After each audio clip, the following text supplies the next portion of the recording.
मैं रामलाल मीणा से आचार्य व्यावसायिक प्रशासन SCRS government college Sawai Madhopur में आज आपको कंपनी लॉ के बारे में, कंपनी की परिभाषा और उसका महत्व को बताने जा रहा हूँ। बच्चों, छात्रों, आपको एक बात मैं पढ़ाने से पहले बता देना चाहता हूँ कि आज हमारे देश में, प्रदेश में और विश्व में एक ऐसी महामारी के रूप में चल रही है जिससे पूरे देश की अर्थव्यवस्था चरमराई हुई है। फिर भी राजस्थान सरकार के मुख्यमंत्री, शिक्षा मंत्री अमर सिंह भाटे जी ने ये पहल की है कि जब कॉलेज बंद हैं, स्कूल बंद हैं, तो छात्रों को ध्यान में रखते हुए उन्होंने कदम उठाया है कि राजस्थान सरकार के सहायक आचार्य, सहआचार्य, प्रिंसिपल्स बच्चों की क्लास ऑनलाइन PDF के माध्यम से, YouTube के माध्यम से लें ताकि छात्रों का हित हो सके। तो सबसे पहले मैं आपको बताना चाहता हूँ कि कंपनी क्या है। कंपनी अधिनियम 1956 के अनुसार कंपनी से आशय किसी ऐसी कंपनी से है जो उक्त अधिनियम के अंतर्गत निर्मित एवं पंजीकृत हो।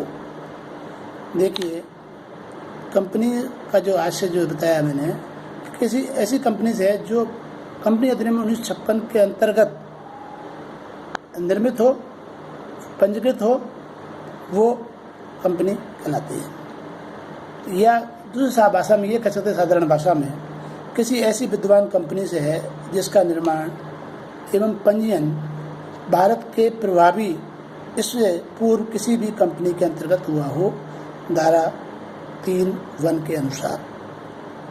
सरल और भी स्पष्ट शब्दों में अपन कह सकते हैं कि कंपनी से तात्पर्य किसी ऐसी कंपनी से है जिसका निर्माण एवं पंजीयन इस देश के किसी भी समय प्रचलित कंपनी अधिनियम 1956 के अंतर्गत हुआ हो। दोस्तों,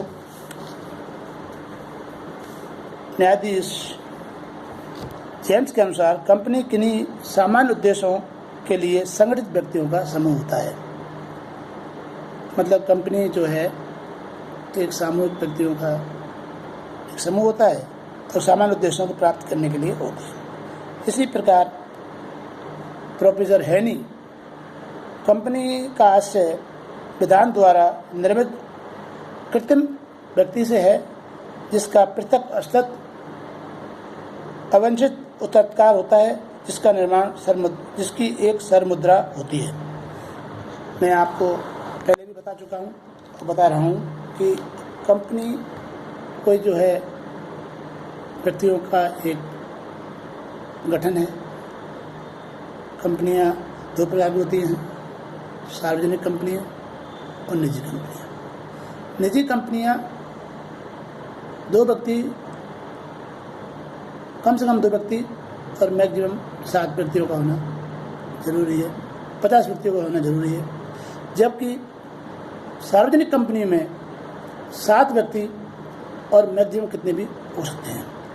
तो आपको कंपनी की मैंने परिभाषा बताई। अब कंपनी की क्या विशेषता है, क्या लक्षण है। सबसे पहला लक्षण इसमें यह है कि पंजीकृत स्वैच्छिक संघ। कंपनी जो है एक निजी संघ होता है, व्यक्तियों द्वारा बनाया गया संघ होता है। सार्वजनिक कंपनियों के बारे में बता दिया कि कम से कम 7 व्यक्ति का होना अनिवार्य है और मैक्सिमम कितने भी बन सकते हैं। जो व्यक्ति कंपनी बनाने के लिए सहमत होते हैं उन्हें सीमा नियम के संघवाद पर हस्ताक्षर करने होते हैं। हस्ताक्षर करने वाले व्यक्ति को अभिदाता कहते हैं। निजी कंपनियों में कम से कम 50 और इसमें ये व्यक्ति का होना जरूरी है। दूसरा है विधान द्वारा अधीन निर्मित कृत्रिम व्यक्ति। कंपनी के अनुरूप एक निर्मित एवं कृत्रिम व्यक्ति तो होता ही है। दूसरा, इसका अस्तित्व केवल कानून की दृष्टि से ही होता है। मार्शल ने कहा है, कंपनी अदृश्य, अमूर्ति तथा कृत्रिम व्यक्ति है जिसका अस्तित्व केवल कानून की दृष्टि में ही होता है। कानून की दूसरा, प्रोफेसर ने बताया कि यह कानून की कल्पना मात्र है। कंपनी कानून की कल्पना मात्र है। तीसरा है पृथक वैधानिक अस्तित्व। कंपनी सेपरेट लीगल एंटिटीज होती है। कंपनी इसमें कानून अपने सदस्यों को पृथक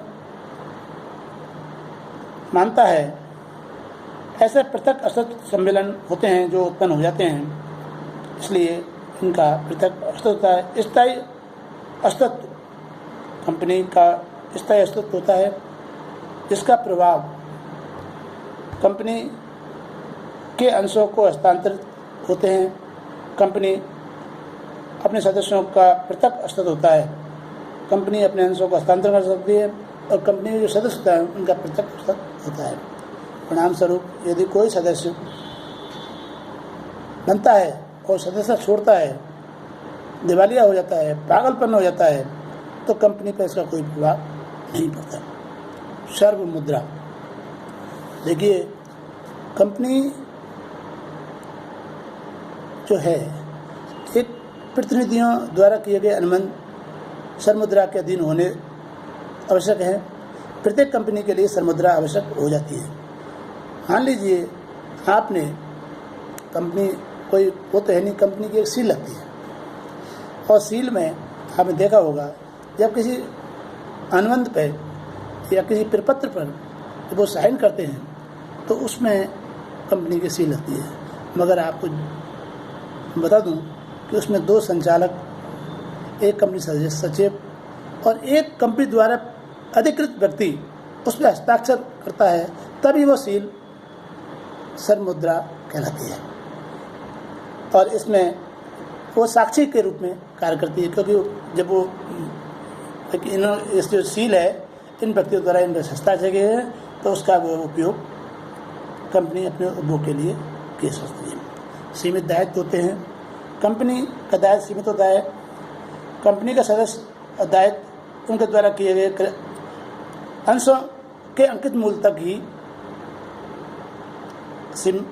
होते हैं होता है। देखिए, अंश एवं अंश पूंजी, छोटी छोटी अंशों को छोटे को अंश पूंजी कहते हैं और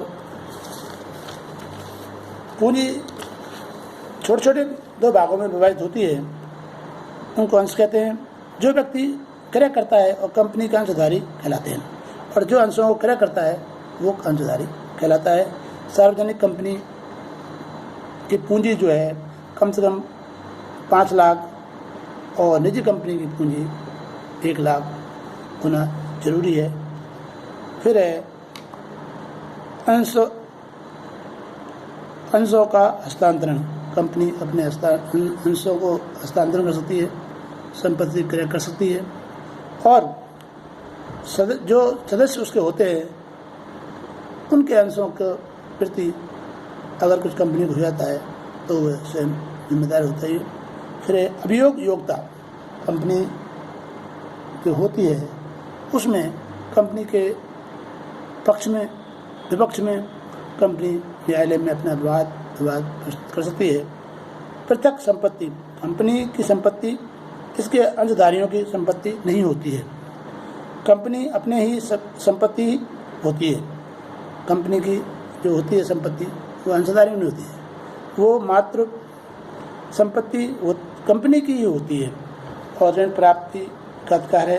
कंपनी व्यापारिक बैंकों से, औद्योगिक क्षेत्रों से ऋण लेने की सुविधा कंपनी ले सकती है।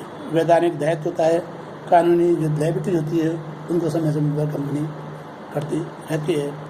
नागरिक नहीं है कंपनी, एक नागरिक नहीं, नॉट ए सिटीजन, कंपनी नागरिक नहीं है। और मैं अब आपको बता दूं कि ये जो मैंने आपको चैप्टर बताया है, पढ़ाया है, ये बहुत इम्पोर्टेंट है और ये हर साल इसमें से क्वेश्चन आता है। ये बहुत इम्पोर्टेंट क्वेश्चन है, अतः इसको ध्यान से सुनें और पढ़ें। और कोई समस्या हो तो मुझे व्हाट्सएप पर, मेरे मोबाइल पर या मेरे यूट्यूब पर बता सकते हैं। धन्यवाद।